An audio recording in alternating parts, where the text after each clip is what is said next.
সুভদ্রা রান্নাঘরে আমার সকল দর্শক বন্ধুকে জানাই স্বাগত। আমি শিউলি। দেখো, আজকে আমি ছোলার ডালকে ভিজিয়ে রেখেছিলাম 2-3 ঘন্টা ধরে।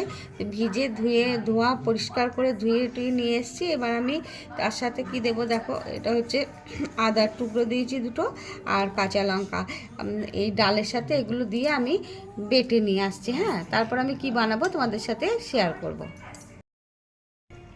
দেখো, আমি ডাল বাটাটা নিয়ে এসেছি। ডাল বাটাটার মধ্যে আদা আর ওই যে কাঁচা লঙ্কা দিয়ে বেটেছি, আর একটু সিদ্ধ আলু আমি দিয়ে দিলাম একটু।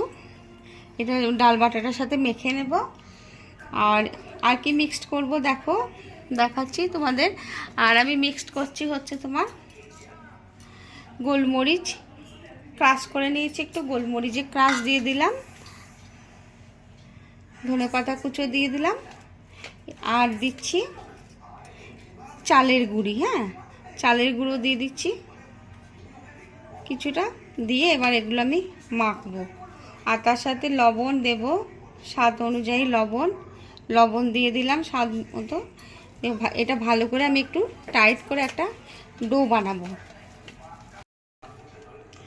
দেখো, আমি একটা সুন্দর করে ডো বানিয়ে নিয়েছি।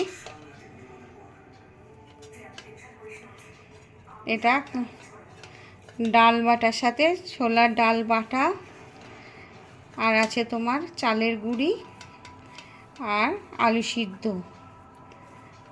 একদম ডোটা হয়ে গেছে রেডি। এবার আমি একটা সুন্দর করে লেচি বানিয়ে নেব।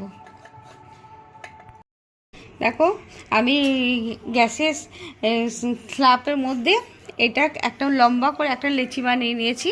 এবার এটাকে আমি ছুরি দিয়ে পিস পিস করে কাটবো।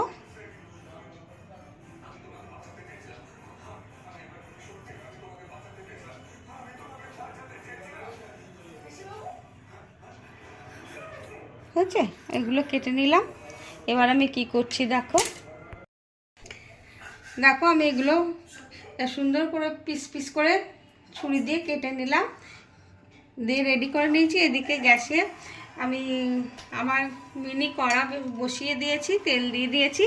এবারে আমি এর উপরে একটা ছুরি দিয়ে একটু দাগ দাগ করে দেবো, ডিজাইন করে দেবো, দেখতে যাতে ভালো লাগে, আর কিছুই না। এই যে এবারে আমি এগুলোকে একটা একটা করে ছেড়ে দেব, দিয়ে ভেজে নেব। ঠিক আছে, এরকমভাবে সব ছাড়বো।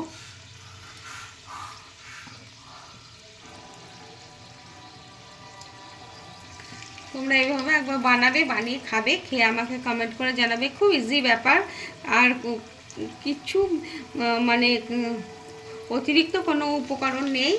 ঘরে থাকা সামান্য কিছু উপকরণ দিয়ে এটা বানানো হয়ে যাবে একদম। এই কোটা আমি আগে ভেজে তুলে নিই, তারপরে আবার দেব। একটু মিডিয়াম টু লো ফ্লেমে রেখেছি, জোরে দিইনি, খুব একটা হাই ফ্লেমে দিইনি। দেখো, এবার আমি আস্তে আস্তে উল্টে দিচ্ছি। এই যে একদিক একটা পিঠ হয়ে গেছে। আমি গোল্ডেন ব্রাউন করে ভাজবো এই পকোড়াগুলো, মানে নাস্তাগুলো। এগুলো আমার একদম লাল লাল করে ভাজা হয়ে গেছে। এগুলো আমি উঠিয়ে দিলাম। খুব মুচমুচে আওয়াজ হচ্ছে এবং খুব ফুলেছে দেখো। যাই হোক, এবার আমি বাকিগুলো দেব। আমি না তোমাদেরকে না একটা জিনিস বলতে মানে দিয়েছি, দেখানো হয়নি বা স্কিপ হয়ে গেছে। সেটা হলো আমি না জোয়ান দিয়েছি। হ্যাঁ, একটু জোয়ান দিয়েছি, সেটা আমাদের দেখানো হয়নি। তো তোমরা জোয়ান দেবে একটু, ভীষণ ভালো লাগে। ঠিক আছে, এইভাবে আমি এবার বাকিগুলো ভেজে নিচ্ছি। দেখো, আবার আর একটা ব্যাচ আমি তুলে নিচ্ছি। কি ফুলেছে গো, একদম মানে ডাবল ডাবল হয়ে গেছে, রসগোল্লার মতন ফুলেছে। নাস্তাগুলো রেডি এবং সার্ভ করে দিয়েছি। তোমরা এভাবে অবশ্যই একবার বানাবে, বানিয়ে খাবে, খেয়ে আমাকে কমেন্ট করে জানাবে তোমাদের কেমন লেগেছে। আমার এই সহজ পদ্ধতিতে রান্না করা এই রেসিপিটি তোমাদের আমি দেখাই একটু। দেখো, কীরকম করকরে হয়েছে দেখেছো?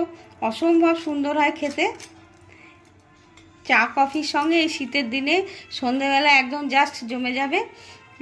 আজকের মতো তাহলে টাটা।